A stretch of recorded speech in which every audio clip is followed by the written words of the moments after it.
Before I ask David a question, I want to bring Hans Schroeder in here from the NFL. What's up with this digital game the NFL made a deal to deprive your loyal viewers who don't want to go online seeing, coming from London when the Bills play? Well, thank you, David. That's a very gracious introduction.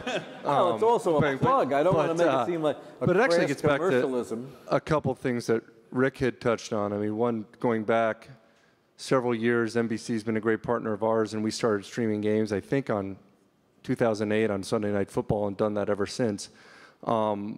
But his comment, which I think he made sort of tongue-in-cheek, but is a real one as you look out at the media world, which is, it's changing. People are getting their content in different places. People expect it to be able to get it on every screen.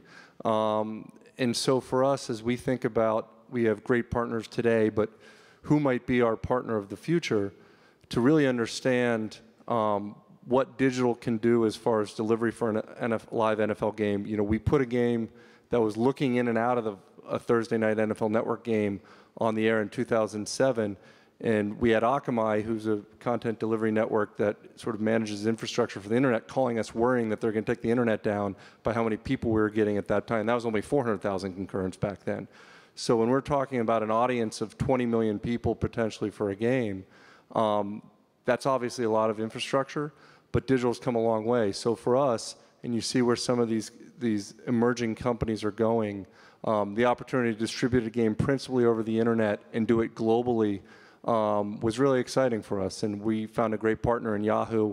And so 3 or 4 weeks from now, October 25th, we'll do the Bills-Jaguars game from London at 9:30 in the morning here, but we'll be at a really attractive time slot through parts of Europe and Asia that we're really exciting as the first globally distributed NFL game that'll be available on any screen anywhere around the world. So for us, it's getting smarter. We think we're going to be really successful. We're going to learn a lot from how fans see that content, advertisers want to wrap around that content, and the experience itself. So for us, it's a big step forward. I think there'll probably be a lot of people looking to see how that performs and shaping different decisions each respective league and content owner makes going forward. But we're excited. You're proof positive that it's all additive. Because could I have watched the Denver Broncos versus, the Sunday night game? Was that Broncos Lions? Now, was that on NBC and it was streamed? That's right. And it was actually on NBC Universo, I think, as part of our Hispanic Heritage Month, too. So, and it got an increased rating over last year, one of the highest ratings for the Sunday night. And your streaming is not measured there, right? In other words, it's not part of the 13 rating. It's monetized, though. It's not. It's monetized, but it's not rated. Correct. There's another, let's call it 400,000 people or so on the stream.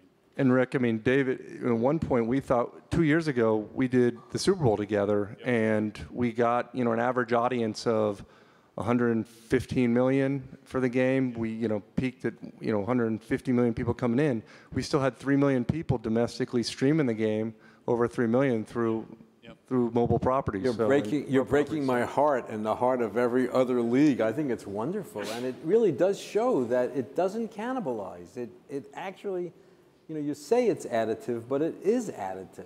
There's a simple, I think many people in the sports and live sports business, it's best screen available. And if you're a sports fan, you want your content on a screen that big if you're at home, and your fiance will allow it in my case. But if you're not and you're on the road or you're at the airport, the phone's good too, and the technology's great for that experience. You have a Samsung curved screen?